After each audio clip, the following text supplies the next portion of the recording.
Bienvenue sur la chaîne de la PPM. Dans cette vidéo, on va revoir comment résoudre une équation du premier degré. C'est une notion fondamentale au lycée, car elle nous sera utile dans de nombreux domaines. Tout d'abord, souvenons-nous, une égalité, c'est une relation dans laquelle intervient le signe égal. Elle peut être vraie ou fausse. Par exemple, 4 moins 3 égale 1, c'est une égalité vraie, alors que 6 plus 2 égale 11 est une égalité fausse. Une identité, c'est une égalité dans laquelle un des nombres a été remplacé par une lettre, on appelle dans ces cas-là la lettre la variable, et cette égalité reste vraie quelle que soit la valeur attribuée à cette variable. Par exemple, 12x plus 6 est égal à 3 facteur de 4x plus 2. C'est une identité que l'on connaît bien puisqu'on l'a déjà rencontrée au collège. C'est une identité de distributivité. Et une équation. Une équation, c'est une égalité dans laquelle un nombre est remplacé par une lettre, la variable, mais pour laquelle on ne connaît pas les valeurs qui rendent l'égalité vraie. Dans ce cas-là, la variable prend le nom d'inconnu, et bien évidemment, on va chercher à savoir pour quelle valeur de l'inconnu l'égalité est vraie. Par exemple, 3x plus 2 égale 5x plus 17, c'est une équation d'inconnu x. Et une équation du premier degré alors, qu'est-ce que c'est ? Cela signifie simplement que cette équation peut se ramener à une équation dont l'inconnue n'est présente qu'au degré 1, c'est-à-dire elle n'est pas au carré, elle n'a pas de puissance, elle n'est pas sous une racine carrée ni au dénominateur. Parfois, il faut développer et réduire dans un ou deux membres pour pouvoir se ramener effectivement à une équation de degré 1. Résoudre une équation, c'est trouver toutes les valeurs de l'inconnu qui rendent l'égalité vraie. Pas en trouver une, pas en trouver deux, les trouver toutes. Parfois il n'y en a pas, parfois il n'y en a qu'une, parfois il y en a plusieurs. Ces valeurs s'appellent les solutions de l'équation. Pour pouvoir résoudre une équation du premier degré, on utilise des propriétés qui permettent d'isoler l'inconnu pour pouvoir trouver sa valeur. En particulier, deux propriétés permettent de travailler sur toutes les équations. Ces propriétés disent que les solutions d'une équation ne changent pas si on additionne ou si on soustrait le même nombre dans les deux membres de l'égalité, et qu'elles ne changent pas non plus si on multiplie ou si on divise les deux membres par un même nombre non nul. Attention, pour multiplier ou diviser, il faut que le nombre utilisé ne soit pas égal à 0. Bien entendu. Sinon, en multipliant des deux côtés par 0, on obtiendrait 0 égale 0, qui ne nous permet pas de trouver la valeur de l'inconnu, et en divisant par 0, eh bien, ça n'existe pas. On ne peut pas diviser par 0. Voyons donc un exemple. Il s'agit de résoudre l'équation 3x plus 2 égale 5x plus 17. On va utiliser les deux propriétés précédentes pour pouvoir trouver la ou les valeurs de x qui conviennent. Pour cela, on commence toujours par recopier l'équation. 3x plus 2 égale 5x plus 17. On garde à l'esprit que pour résoudre une équation du premier degré, on cherche à isoler l'inconnu. Mais ici, x est présent à la fois dans le membre de gauche et dans le membre de droite. Il faut donc qu'on arrive à regrouper les termes en x du même côté de l'égalité. Pour cela, on va utiliser la première propriété. On va, par exemple, soustraire dans les deux membres 5x. J'ai le droit de faire cela puisque x représente un nombre, donc 5x représente un nombre. Et là, j'ai donc soustrait le même nombre dans les deux membres de l'égalité.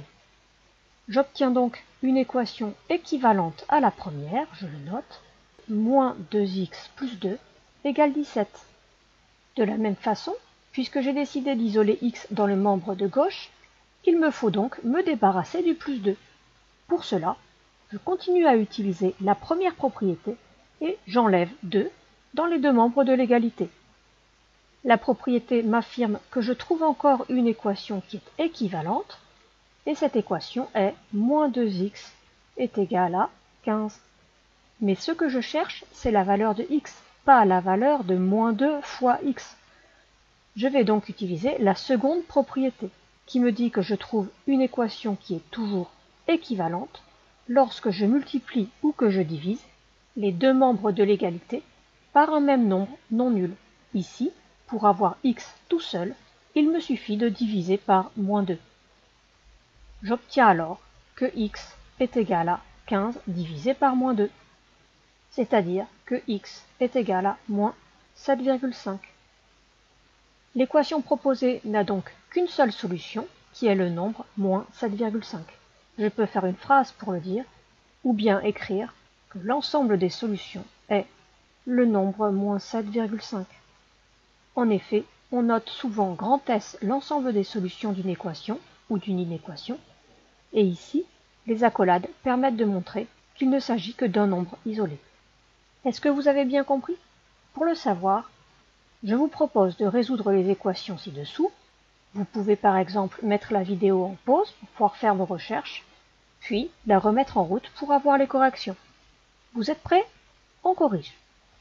Petit a, 2 plus 3x est égal à 7 moins 3x. Je commence par isoler x. Pour cela, je vais rajouter 3x dans les deux membres de l'égalité. J'obtiens 2 plus 6x égale 7. Puis j'isole x en enlevant 2 dans les deux membres. J'obtiens 6x égale 5. Puis, comme je ne veux pas 6x mais x, il me faut diviser par 6. X égale 5 sixièmes. L'ensemble des solutions est le nombre 5 sixièmes. Bien entendu, tant que j'en ai besoin, j'ai tout à fait le droit au crayon papier de faire apparaître les transformations que j'ai faites à chaque étape. Ici, j'aurais très bien pu indiquer de chaque côté que j'avais rajouté 3x dans les deux membres. Et de même, ici je pouvais indiquer que j'enlevais 2 dans les deux membres, et ici, que je divisais par 6 dans les deux membres. Dès que je n'en aurai plus besoin, je pourrai ne plus indiquer ces étapes, mais si je le souhaite, j'ai toujours le droit de le faire. Continuons. Petit b. 11x plus 3 égale 8x plus 7. Pour isoler x, je vais enlever 8x dans les deux membres pour ne plus en avoir dans le membre de droite et enlever 3 dans les deux membres pour ne plus avoir de constante dans le membre de gauche. J'obtiens donc dans le membre de gauche 11x moins 8x, c'est-à-dire 3x, et dans le membre de droite 7 moins 3, c'est-à-dire 4. Autrement dit, x est égal à 4 tiers.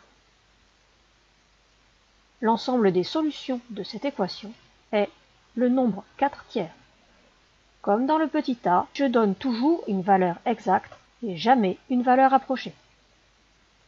Poursuivons l'exercice avec la question C. Dans la question C, je ne peux pas facilement résoudre l'équation. En effet, il me faut d'abord développer et réduire dans les deux membres avant de pouvoir résoudre pour de bon.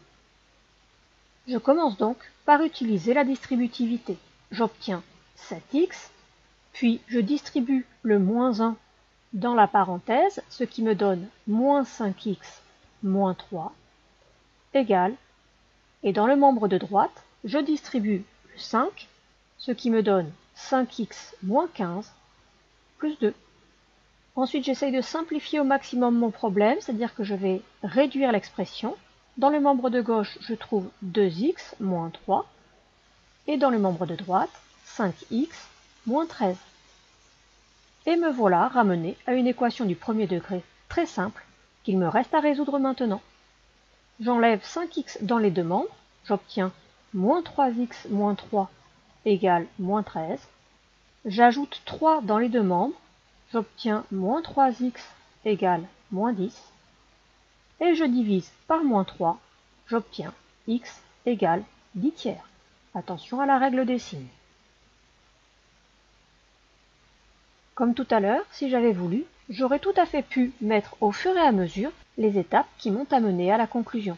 Ce n'est pas une obligation, mais si vous en avez besoin, n'hésitez pas à le faire au fur et à mesure des étapes. Regardons maintenant la question D. Dans la question D, on remarque que l'inconnu ne s'appelle pas x mais n. Cela n'a pas d'importance, puisque la lettre ne représente finalement qu'un nombre, quel que soit le nom qu'on lui donne. Dans cette question petit d, à nouveau, il va nous falloir d'abord développer et réduire avant de résoudre l'équation.